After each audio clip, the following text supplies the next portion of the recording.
I recently completed my second round on the Andy Cutler Chelation protocol to handle my mercury toxicity, and I wanted to share my journey with you in the hopes that it may help you on yours. I started my second round of chelation last Friday morning and finished it this Monday morning. As in my first round, I'm taking DMSA and ALA at 3 mg per dose, with doses every 3 hours or 4 hours during the night. In my last video, I said that I'm taking the Core 4, or my version of it. So what are the Core 4? The Core 4 are a set of 4 minerals and antioxidants that the protocol suggests you take to support your body during chelation. This includes zinc, magnesium, and vitamin C and E. I started to take these a couple of weeks before I started chelation, and I'll continue to take them both on and off round as the protocol recommends. But what do I mean by my version of the Core 4? So the protocol recommends that you take vitamin C and magnesium a few times per day, and taking vitamin C doses between 4 and 8 grams per day.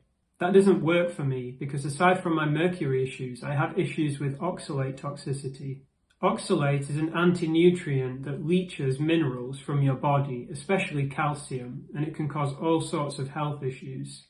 It's found in high concentrations in some plants, and the body can produce it from vitamin C. If we consume or produce too much oxalate for our bodies to clear, then our bodies tend to hide it all over in the forms of crystals, plaques, and stones.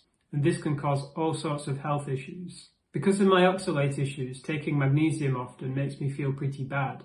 So instead of taking it often, I take an Epsom salt bath once every week or so. And knowing what I know about how the body converts vitamin C into oxalate, I'm really wary of taking high doses of vitamin C like the protocol recommends.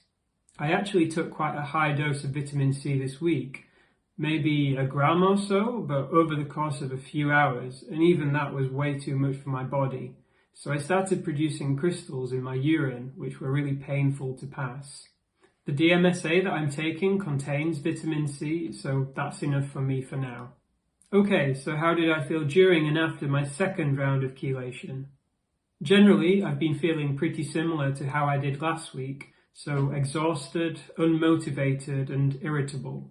As a general trend, I feel a lot worse off-round than I do on-round, and I feel particularly bad in the 2 or 3 days after I stop taking the chelators. Being irritable is affecting my work, and I just don't have the patience for a lot of things, and especially challenges. It's hard enough just getting through an 8-hour day. I often still feel that I don't want to interact with people and I just want to hide until all of this is over. But behind what I'm feeling in the moment, I do know that I'm doing the right thing for my body for the long run.